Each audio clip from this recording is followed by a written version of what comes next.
নমস্কার, নিউজ ভ্যানগার্ডের পর্দায় প্রত্যেককে স্বাগত জানাচ্ছি। এই মুহূর্তে আপনাদের সাথে আমি রয়েছি অঙ্কিতা। চোখ রাখছি এই মুহূর্তের গুরুত্বপূর্ণ সংবাদের দিকে। প্রথমেই নজর রাখি আবহাওয়ার দিকে, কারণ গতকাল রাত থেকেই আমরা ঝড় বৃষ্টির তাণ্ডব দেখছি, তবে বুধবারেও তা অব্যাহত থাকার সম্ভাবনা রয়েছে।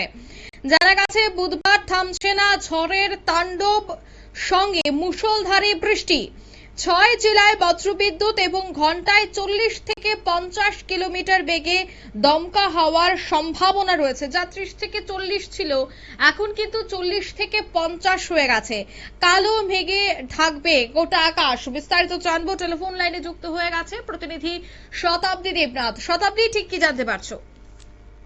একেবারে দেখো, এপ্রিলের শুরু হতে না হতেই গোটা রাজ্য জুড়ে ভ্যাপসা গরম এবং অস্বস্তি ভাব, গা জ্বালার মতো উপক্রম হওয়া, এবং এই গরমে রীতিমতো হাঁসফাঁস অবস্থা হয়ে পড়েছিল রাজ্যবাসীর। কিন্তু সেখানে এই গরম পড়তে না পড়তে এবার আবহাওয়া কিছুটা হলেও রেহাই দিচ্ছে। একদিকে গরমের দাপটের মধ্যে চলছে কালবৈশাখী আবহাওয়া। কালবৈশাখীর এই যে আবহাওয়া দপ্তরের পূর্বাভাস অনুযায়ী তারা আগেই জানিয়ে দিয়েছিল যে এটা এই সময়টাতে কালবৈশাখীর একটা প্রভাব পড়তে পারে। সেই পূর্বাভাসকে সত্য করে গতকাল রাতে আমরা দেখলাম যে বিভিন্ন জায়গাতে তোমার বৃষ্টিপাত হয়েছে, বজ্র ঝড় হয়েছে, বজ্র বিদ্যুতের ঝলকানি লক্ষ্য করা গেছে, মেঘের গর্জন ছিল, এবং এই যে তোমার গরমের দাপট থেকে কিছুটা হলো এক্ষেত্রে স্বস্তি মিলেছে। আর হাওয়া অফিস সূত্রে খবর যে বৃহস্পতিবার পর্যন্ত এই বৃষ্টি এবং দুর্যোগের সম্ভাবনা রয়েছে। দেখো, আজ সকালবেলাতে লক্ষ্য করা গেছিল রাজধানী আগরতলাতে তোমার হঠাৎ করে চড়া রোদ এবং সূর্যের যে রোদের প্রখর ভাব, সেটা তোমার সকালবেলাতেই মনে হচ্ছিল যে 30-এর উপরে তাপমাত্রা পৌঁছে গেছে, এবং হয়তো বেলা বাড়তে বাড়তে সেক্ষেত্রে আরো তাপমাত্রা বাড়তে পারে। কিন্তু না, এই ক্ষেত্রে ভিন্ন চিত্র লক্ষ্য করা যাচ্ছে, এবং আবহাওয়া দপ্তরের যে পূর্বাভাস অনুযায়ী এই মুহূর্তে তাপমাত্রা কিন্তু প্রায় 32 ডিগ্রি সেলসিয়াসের ঘরে রয়েছে রাজধানীর। এছাড়া আজ বেলা বাড়তে বাড়তেই হঠাৎ করে তোমার রোদের ঝলক মিললেও সেটা তোমার একটা তেজিভাব থাকবে না, যেটা সকাল দিকে ছিল। আর সারাদিন মেঘলা আকাশের মধ্যেই থাকবে, সঙ্গে হবে বৃষ্টি, হালকা থেকে মাঝারি বৃষ্টি বিভিন্ন জেলাতে লক্ষ্য করা যাবে। এছাড়া রাজধানী আগরতলায় সর্বনিম্ন তাপমাত্রা থাকতে পারে তোমার 26 কিংবা 27 ডিগ্রির আশপাশে। দেখো, আগামীকালে রয়েছে ভোট, আর রাজ্য জুড়ে এখন ভোট মৌসুম, রীতিমতো তোমার রাজনীতির পারোত্তুঙ্গে রয়েছে। এই অবস্থায় দাঁড়িয়ে যারা আগামীকাল ভোট দেবেন দীর্ঘ লাইনে দাঁড়িয়ে, তাদের মধ্যে একটা প্রশ্ন রয়েছে ভোটারদের যে আবহাওয়া কেমন থাকবে, চড়া রোদের মধ্যেই কি সেখানে এই তোমার ভোট দিতে হবে, নাকি কিছুটা হলেও স্বস্তি মিলবে। সেই ক্ষেত্রে জানিয়ে দেওয়া হয়েছে আবহাওয়া দপ্তরের পূর্বাভাস অনুযায়ী যে তোমার উত্তর জেলাতে বৃষ্টির একটা ইঙ্গিত রয়েছে, মেঘলা আকাশ থাকবে, সঙ্গে তোমার কালবৈশাখীর দাপট কিন্তু অব্যাহত থাকবে। আর তার জেরে তপ্ত রোদের থেকে কিছুটা হলেও রেহাই পাবে তোমার রাজ্যবাসী। আর সেই স্বস্তিও কিন্তু ক্ষণস্থায়ী হতে চলেছে। কারণ কেন, সপ্তাহান্তে ফের একবার চড়চড়িয়ে বাড়তে পারে তাপমাত্রার পারদ, এমনই জানিয়ে দেওয়া হয়েছে আবহাওয়া দপ্তরের পক্ষ থেকে। এছাড়া এই যে পরিস্থিতি, সেটা কতদিন পর্যন্ত থাকবে? 9 এপ্রিল পর্যন্ত থাকার কথা রয়েছে ঝড় বৃষ্টির প্রভাব। আর 10 এপ্রিল থেকে ধীরে ধীরে সেটা পরিস্থিতি উন্নতি হতে পারে। যদিও পুরোপুরি স্বস্তি মিলবে না, কিছু জায়গাতে বিক্ষিপ্তভাবে বৃষ্টিপাত চলতে থাকবে। তবে হ্যাঁ, 11 থেকে 13 এপ্রিল পর্যন্ত অধিকাংশ জায়গাতে তোমার আবহাওয়া শুষ্ক থাকার সম্ভাবনাই প্রকট রয়েছে।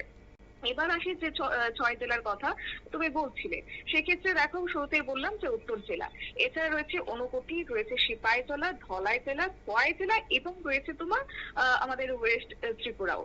তোমার সেখানে বজ্র বিদ্যুতের ইঙ্গিত রয়েছে, হলুদ সতর্কবার্তা রয়েছে। পাশাপাশি তোমার 40 থেকে 50 কিলোমিটার পার ঘন্টাতে বাতাস বয়ে যাওয়ার সম্ভাবনা রয়েছে। আর তোমার বিশেষ করে 30 থেকে 40 কিলোমিটার পুরো তোমার সাউথ ডিস্ট্রিক্টের দিকে, এছাড়া গোমতী ডিস্ট্রিক্টের দিকে বাতাস বয়ে যাওয়ার সম্ভাবনা রয়েছে, এবং প্রত্যেকটি জেলার ক্ষেত্রে কিন্তু বৃষ্টিপাতের অবশ্যই সম্ভাবনার কথা জানিয়ে দিচ্ছে রাজ্যের আবহাওয়া দপ্তর। গত 24 ঘন্টাতেও রাজ্যে বৃষ্টিপাত হয়েছে, যে পরিমাণ রেকর্ড করা হয়েছে 0.8 মিলিমিটার। এছাড়া সিজনাল রেইনফল 109.0 মিলিমিটার। আর সর্বোচ্চ তাপমাত্রা যদি রাজ্যের কথা বলি, তাহলে তোমার 33.4 ডিগ্রি সেলসিয়াস থাকার কথা রয়েছে সর্বোচ্চ, এবং স্বাভাবিকের থেকে 0.6 ডিগ্রি সেলসিয়াস বৃদ্ধি। যদিও সর্বনিম্ন তাপমাত্রা 22-এর ঘরে থাকবে বলে খবর, এবং তাও স্বাভাবিকের থেকে 0.1 ডিগ্রি সেলসিয়াস বেশি। এবং এই যে তাপমাত্রা, ঊর্ধ্বমুখী তাপমাত্রা থাকলেও স্বস্তি দেবে তোমার বাতাসে বয়ে দেওয়া। আর আর্দ্রতার পরিমাণ একই রকম ভাবে থাকছে, 100% সর্বোচ্চ, আর সর্বনিম্ন থাকবে 48%, যার কারণে কারণে আর্দ্রতাজনিত অস্বস্তি রীতিমতো বজায় থাকবে। আগামী 24 ঘন্টার জন্য রাজ্যে মেঘলা আকাশের সম্ভাবনা রয়েছে। হালকা থেকে মাঝারি বৃষ্টিপাত হতে পারে কিছু এরিয়াতে। এছাড়া তোমার সর্বোচ্চ তাপমাত্রা 34-এর ঘরে থাকার কথা রয়েছে। সর্বনিম্ন থাকতে পারে 23 ডিগ্রির ঘরে। এবার প্রশ্ন আসতেই পারে যে তোমার পয়লা বৈশাখের দিনটা কেমন কাটবে? যদিও একটু একটু করে বর্ষ শেষ হতে চলেছে বাংলা বর্ষ এবং আসবে নববর্ষ, এবং এই আনন্দটা কিছুতেই বাঙালি কিন্তু তোমার রীতিমতো সেখানে যেন কোনো রকমের বাধা না হয়ে পড়ে সেই আশঙ্কাতে তারা থাকেন। এই ক্ষেত্রে আবহাওয়া দপ্তরের পক্ষ থেকে জানিয়ে দেওয়া হয়েছে যে 13 তারিখ পর্যন্ত আবহাওয়ার যে ঝড় বৃষ্টির প্রকোপ সেটা থাকবে, অর্থাৎ 14 তারিখের পর আবহাওয়া কিন্তু শুষ্কই থাকার একটা পূর্বাভাস আপাতত দেখছে রাজ্যের আবহাওয়া দপ্তর। অঙ্কিতা, একদমই ধন্যবাদ।